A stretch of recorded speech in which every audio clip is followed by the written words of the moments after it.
Hey guys, working on the bike again. Today I'm going to install, I'll show you guys how I'm going to install the little side bag, swing arm bag. Got this fairly cheap off of Amazon a while back. I always buy all this stuff for my bike and then it takes me forever to install it, so I forget how much it was. But yeah, it's pretty cheap, pretty nice. It's basically, this leather bag's got a nice hard plastic back to it, and it has these spots right here. And it comes with 3 straps, all right? And you basically just strap it to your swing arm. It also comes with some clear plastic strips that you can mount onto your swing arm as well, so it doesn't rub off any of the paint if your bike is really nice. Yeah, the bag's pretty cool. Like you saw here, it's got these buckles, but the buckles are just there for show. It's got these plastic clips underneath, you can see right here. So it should work out pretty well, but let's take a look at what I got to do to get it on there. All right, so this is what you're looking at here, where I'm going to install it onto the rear swing arm. So basically, it looks like we're going to go a strap here, and a strap here. But before I do that, you can see that I still have my rear pegs here that I need to cut off. And this little grommet here, which is how the side panel, the original side panel, was attached. I plan on making a different side panel for this that's not going to use these grommets, so I'm just going to go ahead and cut that off, and I'm going to cut off this side peg here. The same setup as on the other side, so I'm going to do that to the other side, just because I don't need the pegs anymore and I don't need those grommets. So to do that, I just came back from Harbor Freight actually, and picked up this handy dandy cutoff wheel, $10. It's definitely $10 because when you plug it in, it definitely leaks some air. It wants to still run very slowly by itself, but you know what, for $10, it's not that big a deal. You just unplug it when you're not using it. So so first step is get in here and cut off those tabs.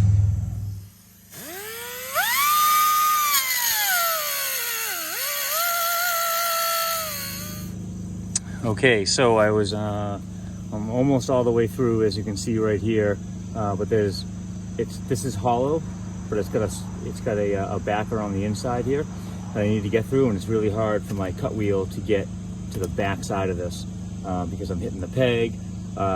Even if I took the peg off, I'd still be hitting the peg little bracket right here. So what I'm going to do is just take my hammer, I think, and give this a shot.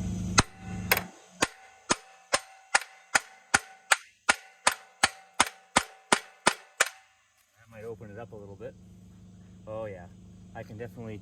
So not only can I get in there a lot deeper, I no longer am hitting these 2 edges, causing my cutter to bog down. So that helped me get a lot deeper.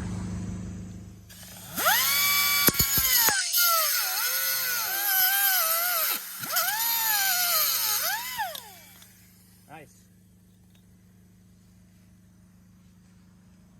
And then definitely gonna have to get in there and do some cleanup with the grinder and try to maybe smooth that out a little bit to make it look a little better. But now I'm gonna cut off this guy here.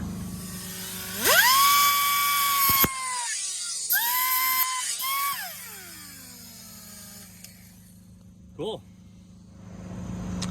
All right, so with those 2 off, I'm gonna come on over here to the other side. I'm gonna do the same thing. It's a little more cramped over here with the muffler. And I wanna make sure I don't hit my my coolant fill tank right here as well. So I'm gonna cut these off. If I run into any problems, then I will make sure I talk about them. All right, that was relatively uneventful. I was able to use this guard here to rest up against my muffler to kind of help protect from the blade catching it at all. So that was good. I actually didn't even come close to the muffler at all. Didn't really hit this at all either. It's just the cap with the hose going down to the tank, which is underneath. For some reason I couldn't really cut this bottom tab or this. Well, the top one I could. I was just afraid I was going to hit the cap. So basically, when I had a little tiny metal here and a little tiny metal here, I was able to just grab it and just rock it back and forth until it broke off. So, and then the top one was pretty uneventful. That one I just cut off. So I think it's going to be a little more work on this side, definitely doing some cleanup with this, getting in there with the grinder. So we'll have to visit that and see how I'm going to go about doing that. I did notice that on this filler cap here, this hose, there's a little bracket right here. My finger is actually touching it, with a bolt on the other side. If you can see it, a little bolt right here. So it looks like I'd be able to take this off to kind of be able to move it out of the way to get in here with the grinder. So I'm hoping that works out all right. The other thing I could do too is just make sure that I make a nice side cover that just comes down and covers it up. And maybe I'll just, spray it to keep it rust free, and that'll be the end of that. So I'm sure I'll have a video on that at some point. Okay, so I just did a quick look back on my Amazon account, and it actually was a little more than I thought. It was $80, but it's a William Max bag. They seem pretty popular, so I think it's going to work out pretty well. So to be able to carry a few things while I'm on the bike, at the very least a hat and some clear glasses or sunglasses or whatever, I think it's worth it. So, all right, I've seen a couple people throw zip ties on there instead of these straps, but you'd have to want to make sure that you have pretty robust zip ties. These are pretty thin. I just did it as like a test, not that big a deal, but I'm not going to use them. I'm going to end up going with the regular straps that it comes with. Pretty robust, and it's pretty foolproof to be able to have your buckle go through the hole. So the best way to do it is to have your buckles on the inside. I first tried to put it so my buckles are on the outside. Well, that means all of your excess straps and everything are on the outside where your chain is, and you don't want that. So all your excess straps and your buckles can go on the inside of the bag. So my first strap I'm going to put on is the one on the back here, which is there's one on the top right, top left, and then down inside bottom left. So I'm going to do the top right first, and the best way I found to do it is to basically tighten it up pretty well, and you can get your foot down underneath the bag to help hold it up. It is a little tricky, you're kind of fighting it back and forth, but it's not too bad. If you try to put this strap on really loose just to kind of get it on, it's a real pain in the neck. So when you get the strap into the buckle, I'd go ahead and just tighten it up. It's much easier to be able to pull on it like I'm doing right now and feed the latch through. This is actually not as tight as it'll go. Once you get it in place, then you can really tug on it and get it as tight as it'll possibly go. All right, so the next one I'm going to do is the bottom left, and the reason why is because if I put the top on, then I can't get my hand down inside here as easy as I would be if the top one was on. So I'm going to do the bottom left next. All right, so I actually just installed the top left one, and it's actually on there fairly well. The back right one, the one that I did first, is still a little loose, so I'm going to just flip this back a little bit. And here's where I'm going to give it a good pull. And I got one more hole out of it, so that was good.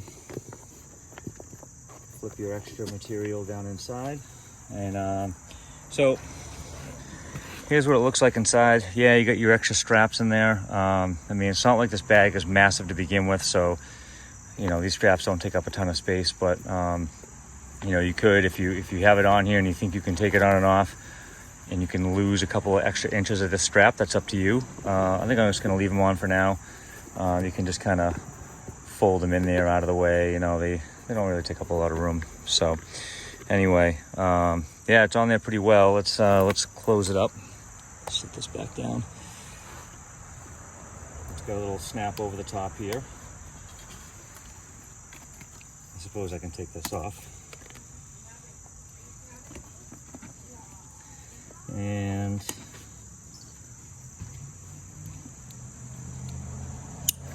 here we go. So let's see how stable it is. That's pretty good. That movement is the flex of the bag. It's not actually moving on the swing arm itself. So that's actually pretty tight. So, all right. That's it. honestly, I thought it was going to match the brown of my seat a little better when I first bought this. As you can see, they are way two different colors, but honestly, I don't care. I think it looks pretty good.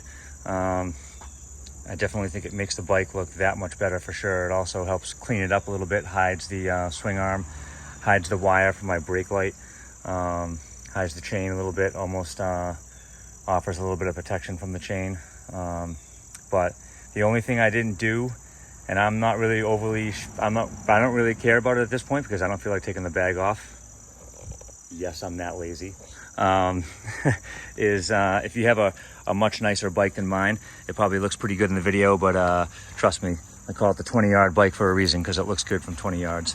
But it comes with this, I mentioned this before, it comes with this clear plastic stickers that you may want to throw on your swing arms first, and that'll help protect this from wearing off the paint. But you know, in all honesty, I painted this with Rust-Oleum spray paint, so you know, not a big loss if it rubs off a little bit of the paint. I can always just go back and touch it up. But other than that, man, that's looking pretty good. Hope you enjoyed that. I'm gonna go back later and clean all this stuff up, but I think I'm gonna do where I cut off my pegs, but I think I'm gonna do that when I do my next video, which is making these custom side panels. So anyway, hope you enjoyed the video. Hope you learned something.